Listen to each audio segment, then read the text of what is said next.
Okay, everybody, welcome back to the show. Great to be here on our first Cabral HouseCall of the weekend, just opening up the document from the community. As always, have to give my team a shout out. They do such an amazing job putting a new podcast, new video, new audio on the website every single day. Sometimes updating it with new resources at stephencabral.com/resources for all of our community favorites and so much more. So once again, thank you to all of you for tuning into the show, making the Cabral concept possible. And on these weekend shows, I do my best to try to give back, answer as many questions as I can Saturdays and Sundays from our community. If you want to ask your own, head on over to stephencabral.com/askcabral. All right, let's dive right in. Just open up the document. First question is from Trish. Let's see what Trish has to say. Hi, Dr. Cabral. I'm a 55-year-old female working on lowering overall inflammation in my body. My CRP levels are 4.1, ApoB 118, lipoprotein 281. As you can see, they are high. Total cholesterol 221. Triglycerides are 70. I have a lot of stiffness and joint discomfort. I started taking 2 proteolytic enzymes upon waking, then your DNS, D3K2, Cell Boost, Inflammasoothe, Collagen with GLP tone system, and some of your other products, I and here, and follow the Mediterranean diet. My pain and stiffness have improved a lot in a matter of days. I'm going to retest my CRP and cholesterol in 4 months. My question is, how long can I take the proteolytic enzymes? And in your opinion, am I taking the proper protocol for these issues? I'm retesting in 4 months. Thank you in advance. Okay, so amazing job, Trish. I mean, feeling improvements in just a couple days is phenomenal, and that isn't always the case. Sometimes it takes weeks, right? But the goal is, like, we have people on a protocol like this for a minimum of 12 to 16 weeks, minimum. And that's because I was talking about this on, what show was it? I think it was just yesterday's show. We were talking about hemoglobin A1C and research. And if you want to improve your overall blood sugar levels, your overall sugar, you really need to give it a 12 to 16 week plan. And that's because your cell membranes of all the cells in your body, those red blood cells that are going to take in some of the glucose or from the liver cells and muscle cells, you need to give them 90 to 120 days. You really do. That's just how long it takes. That's why hemoglobin A1C is a 90-day average of your blood sugar. So here's what I want you to do. I can't give you medical advice, medical treatment plans, medical cures, medical diagnosis. That goes for anybody on listening to this show. But I would use a program just like the one that you're doing right now. CRP, besides what you're doing, I would also include a 12 to 16 hour fast, intermittent fast. I would start it around 5 or 6 at night, earlier the better. And then I would break it around 9 to 10 in the morning. It could be 8 to 10 in the morning. And then you'll still do your 3 meals, right? You get in at least 30 grams of fiber a day. I would put in 1 heaping scoop of organic psyllium husk into the daily nutritional support. And I would do another one late afternoon or at dinner. I don't want to give too many other recommendations besides that because you may not need more, right? The goal is always to do as much as you can, not with more. And you're doing great. I also use proteolytic enzymes now every day. I may stop in the future. They help to thin the blood, but right now I'm on a low dose. And so I do that for overall heart health as well. So, you're not taking daily omega-3 support. So I can't recommend that enough. That's a top 4 product. Daily omega-3 support, 2 grams a day. So again, I can't give you personalized advice. I've never seen any of your labs. You gave me 4 numbers here. So what I would say is, if you can, obviously try to run the big 5 with Equilife for underlying root causes. If not, you'll rerun your bloods in 4 months, use the omega-3s, and away you go. All right, we'll check back in 4 months, Trish.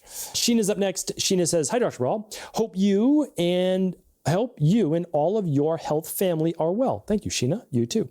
I'm a surgical professor and I'm on my feet all day. I've tried all kinds of compression socks, but by the end of the day, after taking it off, my legs are so itchy. I scratch it sometimes so bad they start to bleed. I'm only wearing the average 15 to 20s. Oh God, yeah, absolutely. And they're not too tight. That would be my next question. So first 2 questions are, what degree of compression are you wearing? And the second is, do you have the right size so that they're not too small? I'm curious if you have a recommendation for compression socks that won't cause itchiness, but it is effective. Thanks in advance for answering. Okay. So yes, there's like 5 things we can do. The first one is you make sure they're the right fit, so they're not too tight. The second is that you make sure there's not too much compression. You always start with lower. So you've already done that. Great. You're a surgical professor. I know you know what you're doing. Got it. So now we need to look at, okay, are you wearing latex ones? If you're wearing latex, look for organic cotton. That would be my highest recommendation, because latex is a little weird with your legs sweating. Remember, we all perspire a little bit. So, and even like if you're not running, doing like that. So the latex is not the best at, absorbing that moisture. So that could be causing fungal-based issues, bacterial-based issues on your legs. I don't know that that's the case, but certainly possible. You're wearing them all day. So if it is the case, and this would even be fine as a moisturizer and an antimicrobial and an antibacterial and an antifungal, is to, well, you can put on a little apple cider vinegar, but don't start there, because that acts as a toner. I would just put on coconut oil before or after the day, not a thick coat, just a little bit. And that will actually moisturize your legs and act as an antimicrobial. Now, if it feels kind of greasy, because it is kind of greasy, then maybe you don't want to do that. Maybe you wipe it off before bed, but you at least put some on. It's a little bit of a moisturizer. The other thing is, besides, you try variations, right? So you don't do all of these things. You try the organic cotton first. Then you can try the coconut oil, or you try a moisturizer instead of the coconut oil, and look for hypoallergenic. Those would be my initial recommendations. Yeah, those are my initial ones. Right back in if those don't give the fix. I think that they probably will out of one of those, but right back in if not. All right, Christina's up next. Christina says, Stephen, I've listened on one of your podcasts about rheumatoid arthritis and detoxing. My mother is in her early 70s and her fingers are twisting. I am 48 and recently the base of my thumbs have started bothering me. My question is, what detox protocol should my mother start with to prevent further twisting of her fingers, and what detox protocol should I do to prevent this from happening to me? I would love to do the heavy metals and organic acids test, but unfortunately I live in New York. Would my functional medicine doctor be able to order them for me? I've had HELP, HUS, DIC, Guillain-Barré, pulmonary edema in my pregnancy at 21. My son was delivered with no issues. At this time, we have learned that I have ITTP.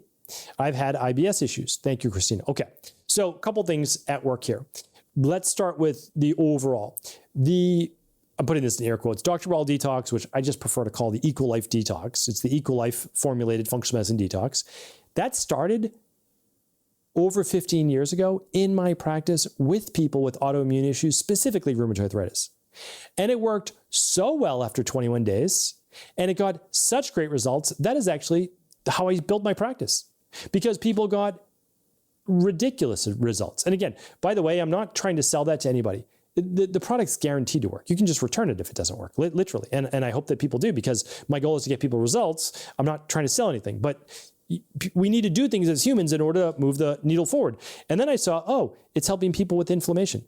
It's helping people lose weight a healthy way. It's helping them with meal timing. It's helping them balance their hormones and improve sleep. It just did so many things. It's like, well, I can only see 40 people a week. And I know it's a lot of people, but I can only see 40 people a week. Okay, well, in the grand scheme of things, that's like, I could see usually 1,600 to 2,000 people a year. And then I had an amazing team, and we saw 20,000 people a year. Well, I set a goal for myself, like, I'm not opening any more clinics. Like, believe me, it's hard work. Like, yes, I know that there's harder work in the world. I totally get it. But caring for 20,000 people in a year with 2 clinics, overseeing, 30 different employees, front desk, all of those things, that's a lot. I mean, that was 80-hour weeks and I was burning myself out.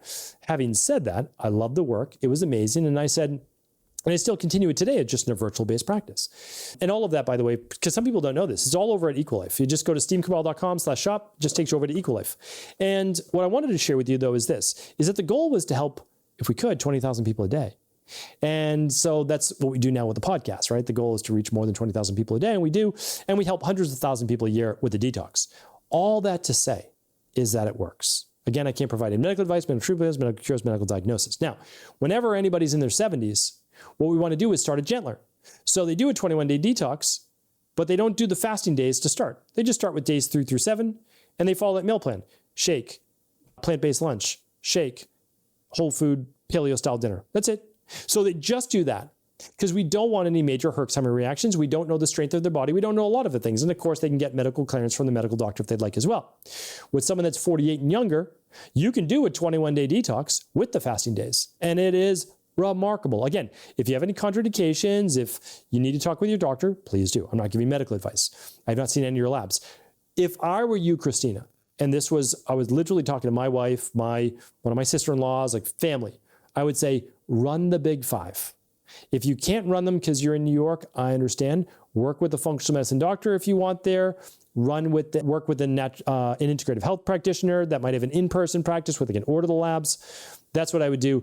If not, like you just, like, and again, I don't want to be, you're looking for needles in a haystack, and so you want to test. And if you can't, then you will work the whole roadmap, and you'll be able to find that in my podcast. I literally give you the roadmap of, okay, we're going to do 21-day detox. We're going to do a parasite protocol. We're going to do CBO protocol. Then we're going to do CBO finisher. And at the same time, we're going to be doing heavy metal detox. Like, we're going to work the whole protocol because you're not able to run the labs, and that's okay. Like, you can just work the system. Takes a little longer, but at the end, you're a healthy human. And so it's a good thing to do as well. All right. So feel free to ask follow-up questions at cabralsupportgroup.com. Happy to help.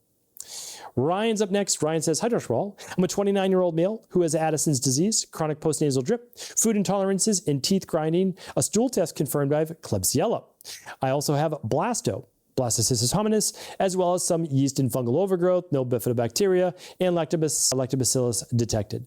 I recently started the CBO protocol with citruside drops in 7 days until I came across one of your videos where you mentioned you should do the parasite first. Should I stop the CBO protocol and start the parasupport and then continue the CBO after, or just do the CBO? Thank you for your time and best wishes, Ryan. Okay, so yeah, happy to help with all this. But this is why I really recommend, and I'm not coming down you, Ryan, work with one of the Equal Life coaches on my team, or work with an integrative health practitioner. If you don't want to work with my team, totally understand.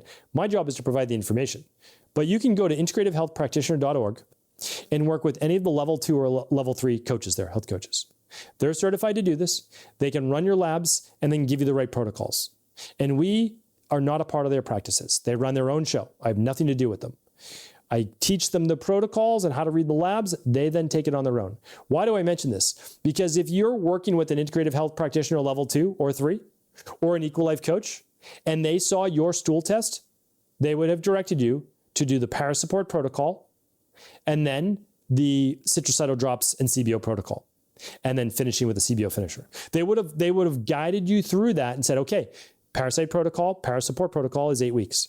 Then after that, CBO protocol 12 weeks, and then you're going to kind of move on with your life, and you're going to do the CBO protocol. It's 8 weeks. It's only 2 products, and you're going to be good. And like what to use as an adjunct as well to support your detox systems. Because they also would have told you to do at least a 7-day detox to start to open up your liver and kidney detox pathways before you start massive detoxification. Okay. So it's my public service announcement to say, there is a best way of doing things. And if you're able to, that's the best way of doing things. Why do I even bring this up to you? Because you can order the labs at stephencabral.com/shop, and it includes a consultation.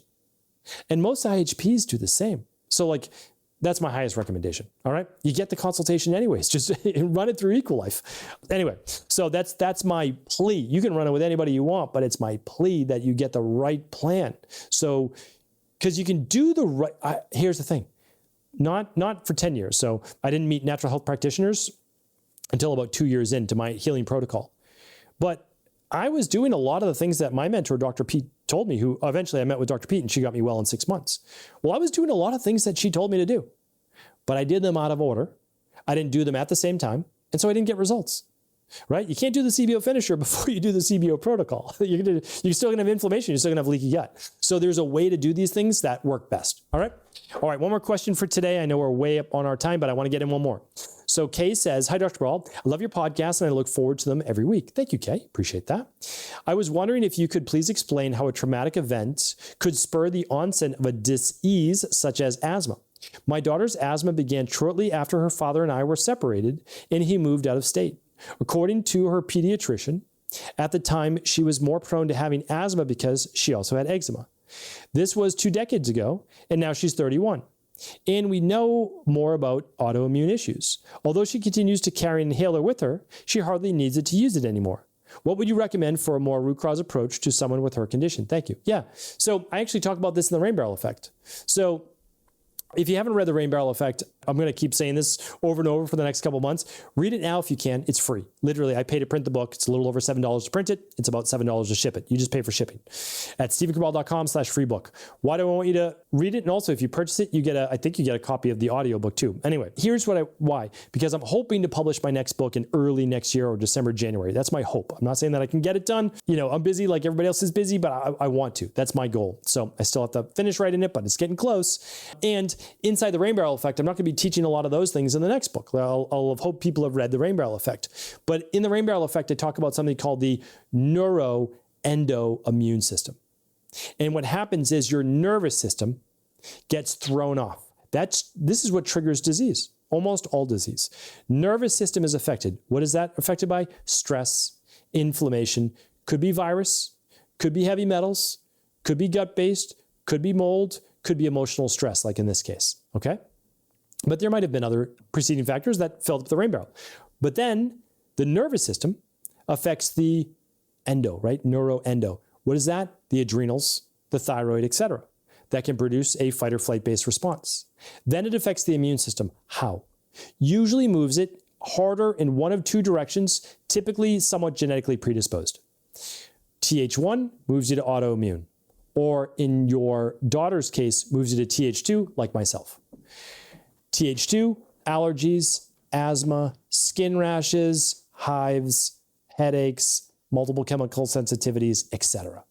So the trigger event that I talk about in the rain barrel effect was the separation. And life is hard. That's all I can say is life is hard, right? And so what happened though, as a child, you internalize that, you can't figure it out, you don't understand. And that then creates this imbalance in the immune system. Now, we can't go back 20 years, but what we can do is fix what's out of alignment right now. There's most likely gut issues. There's most likely adrenal issues. Run the big five. Best thing anyone can ever do is run the big five labs. Looks at all your hormones, looks at all your gut dysfunction, your vitamin levels, your mineral levels, inflammation, heavy metals. So it's all at stephencabral.com/big and the number 5. Again, you don't have to run it with the Equal Life team, but I can't recommend it enough because one, you're basically getting the labs at cost, and it includes a 90-minute consultation, read your labs, and a full wellness plan as well. So I can't recommend it enough, but everybody should make the best choice that they believe works for them. Some people want to dive right into the protocols. I respect that. Some people want to piece different things together. I respect that. I tried to do that for years though. Very difficult to make that work. All right. I wish you all the best. I'll be back tomorrow with a brand new Cabral HouseCall. Take care. Thanks so much for tuning into today's show. Before you go, don't forget to hit that subscribe button. I want to make sure that you're getting our daily content, not missing out on anything functional medicine, wellness, weight gain, weight loss, anti-aging, living longer, stronger, and all of the most cutting-edge research. And if there's any topics you want to hear, feel free to leave them in the comments below. Take care.